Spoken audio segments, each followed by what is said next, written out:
Okay, from here. Okay, we will do it with the side ones. Apologies for that, but it will just be easier to carry on in this way. So my name is Penny Ehrhardt, and I'm speaking, I guess, primarily from my government and policy hat. I'm a senior associate at the Institute for Governance and Policy Studies, Victoria University of Wellington. I'm also a DPhil candidate in law at the University of Oxford. And I was really grateful to hear the other presentations. Gave me lots of interesting and useful context on which to introduce this one, and in particular Emma's wonderful presentation about the Australian situation. I think gives a good lead in to this this one, which is decolonising responses to family violence in Aotearoa, New Zealand. So Aotearoa is the Maori word for New Zealand, and this is, for those of you who know very little about New Zealand, it's one of the, I think, the most remote developed nation in the world. It's actually a long way away from Australia across the ocean. The founding document for Aotearoa, New Zealand was the Treaty of Waitangi, which was signed in 1840. I don't know why I've written 1940. It was signed in 1840. Between chiefs of many Maori tribes and the representatives of Queen Victoria. This is quite important, partly because I just want to push back a little on considering decolonisation in terms of interests of special groups. It's not really the framework in which we would approach indigenous issues, and particularly I guess in New Zealand, the role of Maori as the tangata whenua, or the people of the land, is well acknowledged. And unfortunately, in the family violence space, the numbers of Maori as victims, as well as perpetrators, are very significant, to the point that we cannot consider Maori to be a special interest group. They're rather a mainstream group. So the political system in New Zealand is a parliamentary democracy. Importantly, for considering how family violence initiatives work, it's a proportional MMP, mixed member proportional representation system, and that has certain dynamics in terms of what can and can't be done. Consensus is often required as in negotiations, as coalition governments are the norm. The country has a common law system very similar to the British system, which I think most of the speakers today, if not all, come from British colonised countries or Britain, and so you'll be familiar with the common law system. So the population of New Zealand is roughly 5 million, of whom 64% are New Zealand European, or I guess other countries would refer to it as white. We use the term Pākehā, so that's what's meant by New Zealand European. 16.5% is Maori, 15.3% Asian, large mix of Asian countries represented within that heading, the largest being Chinese ethnicity, but also other areas of Southeast Asia and East Asia.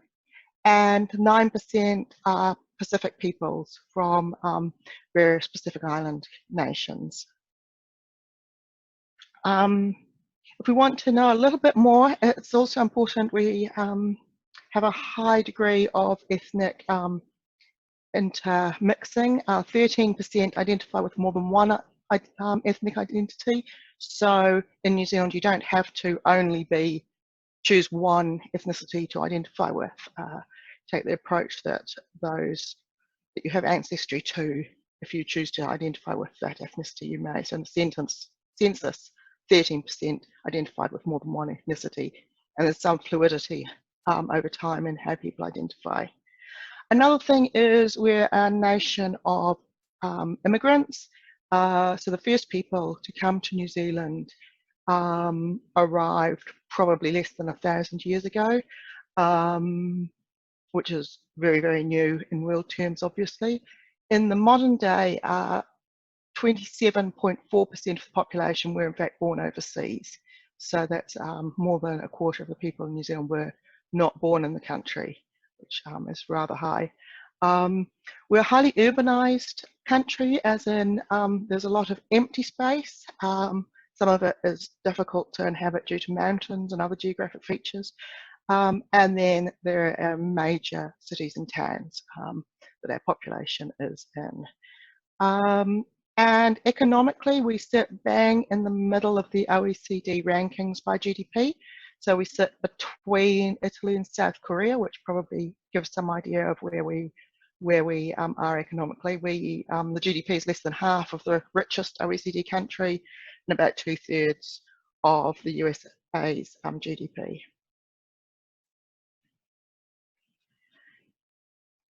So I'll just go back. One of the concerning things, which is well acknowledged in Aotearoa, is that unfortunately we have among the highest rates of reported family violence in the developed world. Now, as you all know, reported family violence is not the same as family violence, and it could be seen as a good thing that reporting is happening. Nevertheless, the numbers are alarming. And if we go into beyond police statistics and into the research, 35% of women have experienced physical and/or sexual intimate partner violence, and of those, 87% had not reported it to the police. So this is turns into 1 in 2 Maori women, or 58% of Maori women, have experienced physical or sexual intimate partner violence. 1 in 3 European women and 1 in 3 Pacific women have also experienced that. The rates for Asian women are much, much lower. It's hypothesized that that's due to stigma and less reporting for a whole bunch of reasons. But that is a question. So if we're looking at who are the victims of family violence, basically I wanted to give you a bit of a background picture and then I'll move on to the decolonisation aspect. I won't read this entire slide out. This comes from the New Zealand Crime and Victims Survey 2018 that found that in the last 12 months, 2% of the population had experienced an offence from a family member, which was 2.8% of females and 1.2% of males. It was 4% of Maori and 2% of Europeans. So again, we're seeing that Maori are much more likely to be victims of family violence. For adults in single parent family households, 8% had experienced an offence from a family member, and there was also a very high percentage of those who had separated from a partner who had experienced an offence. There was considerable psychological stress experienced by victims of family offences, and 15% of victims received medical attention. So the Crime and Victims Survey also looks separately at intimate partner violence, which is seen as a subset of family violence, and found that 1.7% of females and 0.5% of males had experienced intimate partner violence specifically.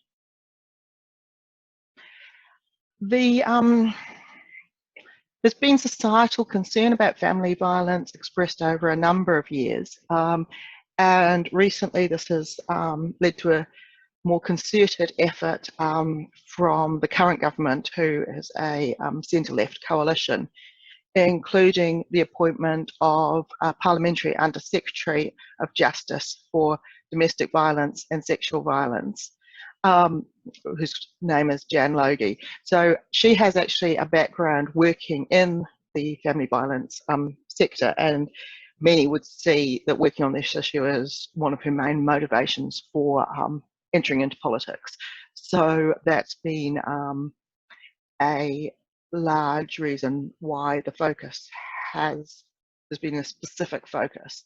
Of course, there's others in the main government party, the Labour Party, who are also very concerned about this issue, and a general upswell of action. So there's been legislative changes, such as the Family Violence Act 2018, amendments to the Care of Children Act, and Oranga Tamariki Amendment Act. Oranga Tamariki is our child and young person protection services.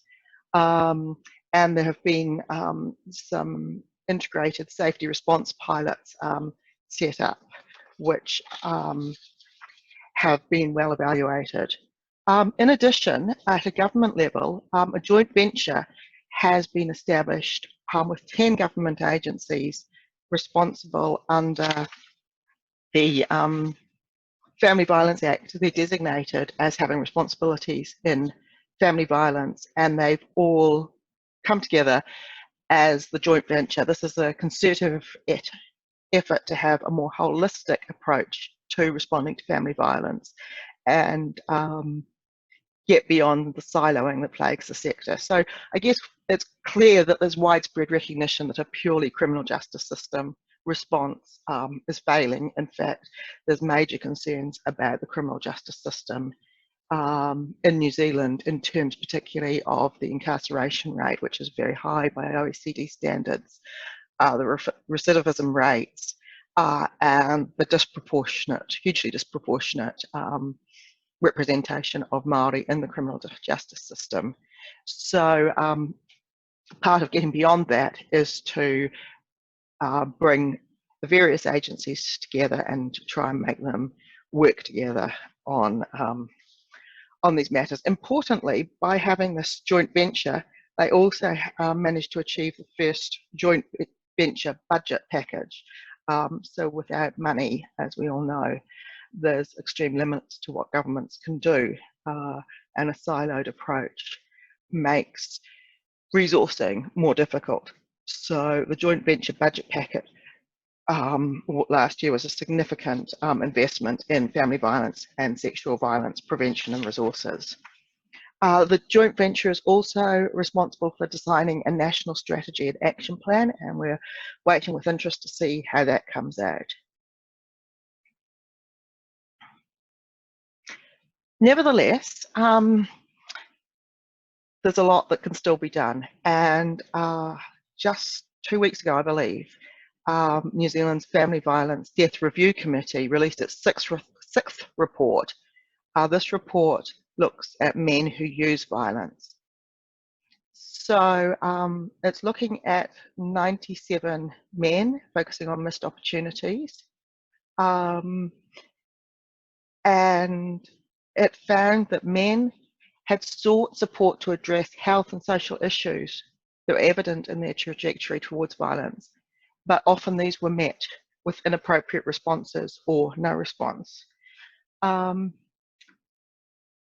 Interestingly, the report goes beyond small level calls and puts up a challenge really for significant structural change based on an honest partnership between government and Maori, decolonising services through acknowledgement of Maori epistemologies, what we'd call kaupapa Maori approaches, investment in services based on Maori values, more flexible funding structures, because one of the things with not receiving appropriate responses when assistance was sought was seen to be very targeted funding that NGOs had, where they could provide X service to Y people, but if you moved outside it, or if the person's need was outside the exact words of the contracting model, they didn't get it. So there was a lot of piecemeal, very small or too small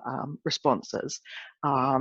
and a large degree of, for example, if someone was in the health sector, a health response was provided, but if someone was in the criminal justice sector, a different response, or if someone with a background of family violence perpetration then came to the authorities for a drug issue, family violence services weren't considered while considering drug and alcohol treatment. So people were separated into sort of atomized components of their being and dealt with by services in that way. The next part of the call was for trauma and violence-informed service development. So there's been a greatly increased knowledge of the ways in which trauma contributes to family violence, and more nuance being required than, I guess, the old Duluth model proposed, and an ecological approach which links to acknowledgement of Maori epistemologies. Obviously, ecological approaches are not unique to Indigenous peoples. However, in international organising, Indigenous peoples worldwide have stressed integrated, connected, and ecological ways of viewing the world, and expressed frustration at the fragmentation of traditional Western legal systems and epistemologies. So this sixth report of the Family Violence Death Review Committee builds on its previous 5 reports, and those focused on urging that rather than holding women responsible for the safety of themselves and their children, an integrated system response is needed that understands the gendered pattern of harm and layers of social entrapment. In terms of the holding women responsible for the safety of themselves and their children, a lot of what Emma was saying about the Australian situation resonated, particularly fears of child protection agencies removing children if mothers reported family violence, and the barriers that this creates to reporting family violence, particularly among Indigenous communities, and also the continued trauma that occurs when children are removed. So rather than holding the women responsible, urging a societal response.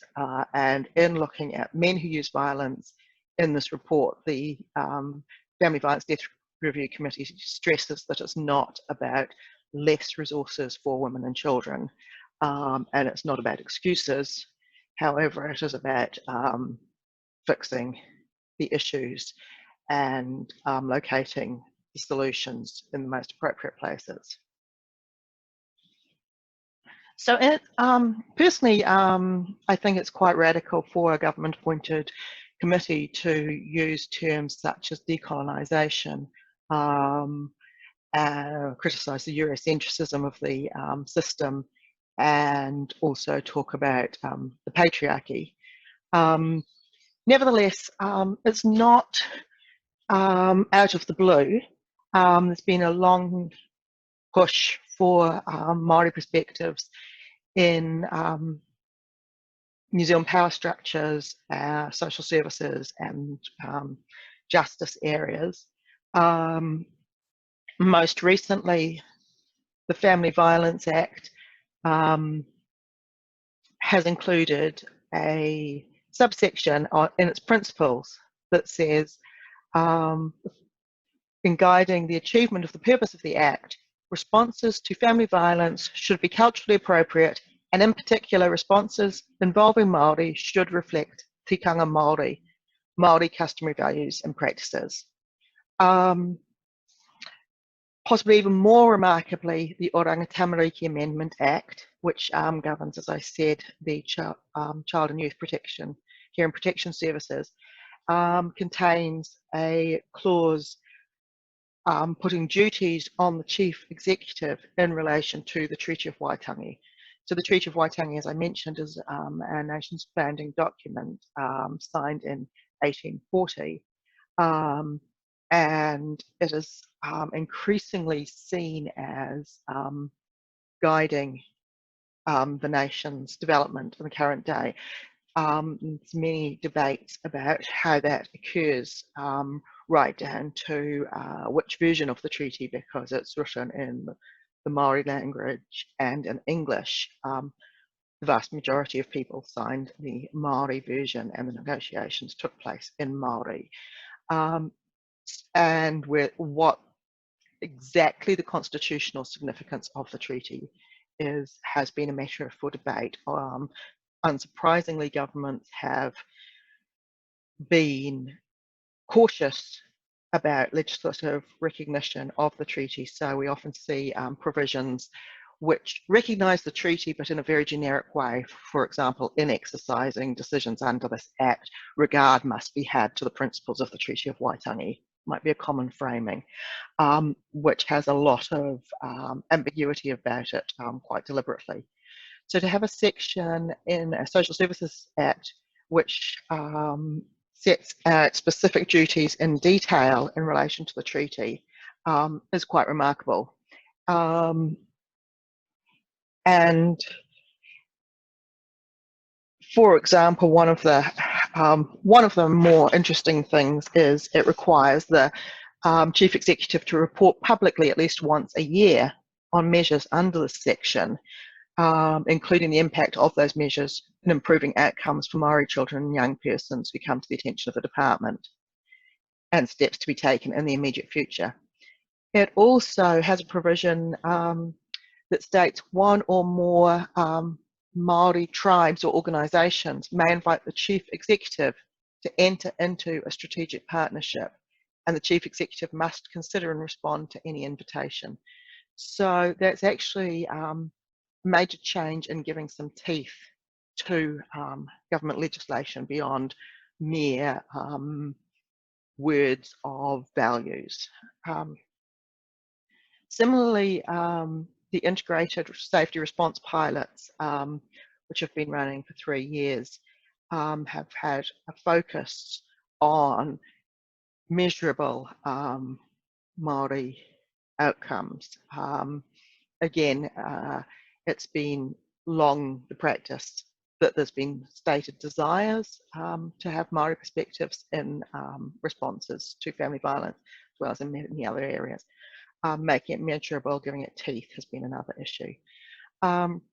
Independent Maori evaluations of the 2 integrated safety response pilots found there was good evidence, or very good evidence, in relation to a number of points, including relationships that benefit. So the word whānau, WH, a macron, NAU, means family or extended family.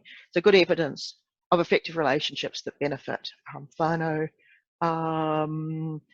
Good evidence of Maori partners that are culturally competent, and very good evidence of supporting families. Rangatiratanga is commonly translated to self-determination, so very good evidence of supporting Maori families in their self-determination, self-management, and exerting more control over their lives. And good evidence in relation to funding, contracting, and policy arrangements in these areas. Moreover, because this was a pilot project, there were sites that they had as comparisons.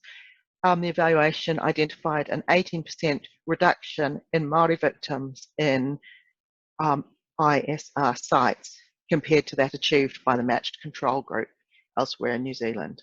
So that's some significant empirical data. As I mentioned, incorporation of Maori values is not entirely a new thing in social services.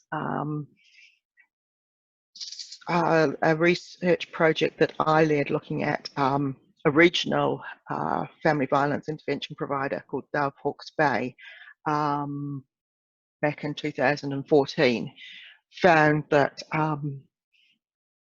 there were really 4 themes that were required for good family violence intervention practice, 2 of which we framed with Maori terms and 2 with English terms, as in each case those terms summed up what was required better. So in addition to the values of professional integrity and authenticity, our research also found that manaakitanga, which can be termed hospitality, kindness, generosity, support, and the process of showing respect, generosity, and care for others, was vitally important.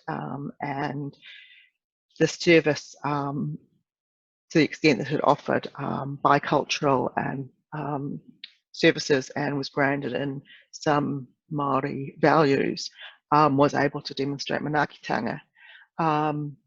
Another key value and theme was whakawhanaungatanga, which has as its root, I guess, that word whānau or family, and it's the process of establishing relationships, relating well to others. This was found to be crucial among both perpetrators and victims, as well as stakeholders, that having a sense of an ongoing personal relationship was vitally important to engaging and to feeling trust and being able to make changes. So, as I said, these things are not entirely new, but the Family Violence Death Review Committee's findings certainly state them far more strongly than I've seen in the past, and finding it an interesting thought as to whether the government system is going to be able to respond appropriately to this. Some of their findings, I don't know how easy it is to see the ring diagram, but they locate things structurally within the context of colonisation, structural inequities, cultural norms, then the whānau or family context, and the chronic and complex trauma. So decolonising and addressing Eurocentric patriarchal structures is seen as essential. I was interested in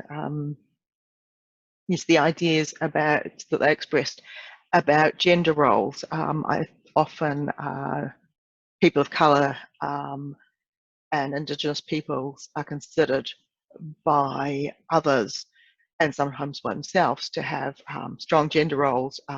In New Zealand, there's a sometimes positive view of Māori as having being great warriors and having a warrior culture.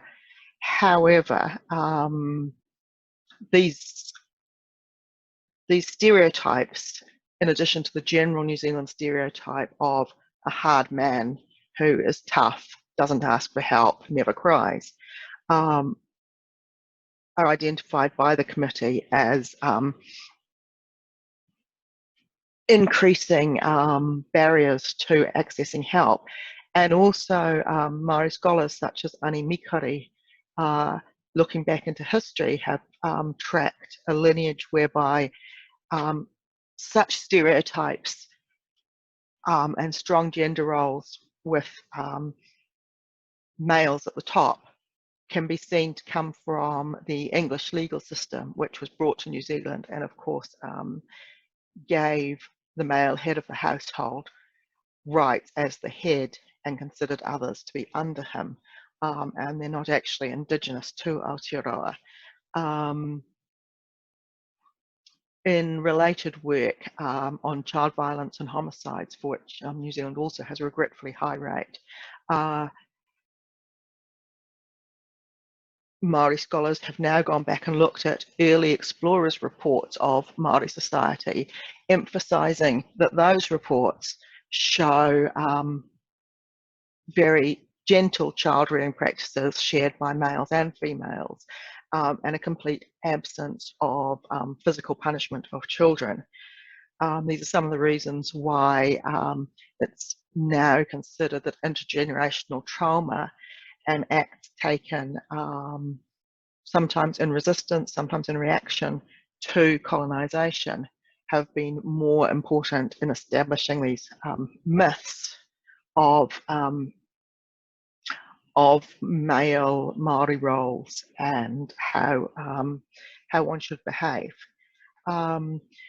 The committee particularly mentions intersectionality, and in that, I guess also Elizabeth Kirikiri's, the committee doesn't mention this, but the Maori scholar on this, Elizabeth Kirikiri's work on takatapui, which is LGBTQI, basically, identities in traditional Maori culture, is also important in seeing that family structures were a lot more fluid, and that in some ways the colonial legal system has unfortunately entrenched certain roots of oppression, which even as we work to obviously decriminalise, recognise human rights, all of that has happened in New Zealand, but the shadows of that legal legacy from the colonial period still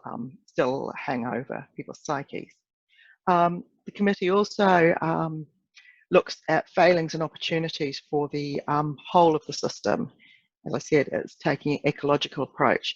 So this enlargement of services engaged with usefully shows the ways in which people move between different services. These are the perpetrators, but didn't necessarily get linked up, and in the end these cases resulted in family violence deaths.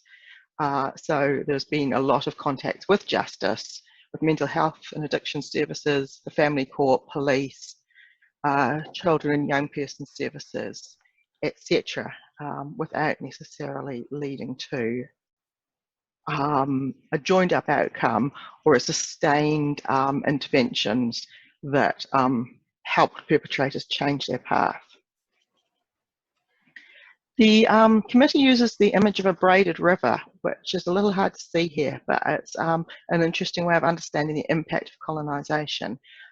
So each column looks at impacts for colonisers and the indigenous population and comes into situation today. And then the committee goes on to make a number of recommendations which are on that slide. Again, the strong emphasis is on structural change, decolonisation, anti-racism. These are strong words for a government committee report, and the question is, what chances of success will they have? I can see a number of pushes towards success and a number of challenges. One of the challenges is, of course, being a majoritarian democracy. One needs to take the majority of the population with them in any change. As Maori are a minority of the culture of the population, such changes at the level of government power won't come from just from Maori urging it. However, there does seem to be a will for change and an acknowledgement that things that will work to address issues for Maori will also work for other New Zealanders. And as I mentioned, the current government has a particular interest in addressing these areas. We're in a period with a number of synergies. There's a big report and a big push for action on the criminal justice system generally, particularly looking at incarceration. And so there's a wider push for reform in that area. And if these proposals link in with those which have similar ideas brewing but possibly less clearly stated, maybe there can be uptake at a government level. It's very hard to make bureaucracies change, very hard to make bureaucracies remove their silos, share power in any meaningful way. And of course, the bureaucracy reflects socioeconomic structures in the country. So is predominantly non-Maori and made up of people with greater resources and more access to power. The spanner in the works, COVID-19, which who knows what that means. In the next slide, I'll briefly talk about the COVID response, but in the longer term, does it mean was almost certain to mean a recession. New Zealand's highly dependent on tourism, and we're very isolated from the rest of the world. So what does that mean for our economy? And then what does it mean for the government's response? Are they going to go for a stimulus response? And if so, to what extent is that stimulus likely to focus on big infrastructure projects? There's a lot of talk about shovel-ready projects, tend to be things like roading and physical developments. And to what extent will these social issues receive the resources that they're calling for is one of the big questions. Will this become something that falls by the wayside, or will it gain great attraction?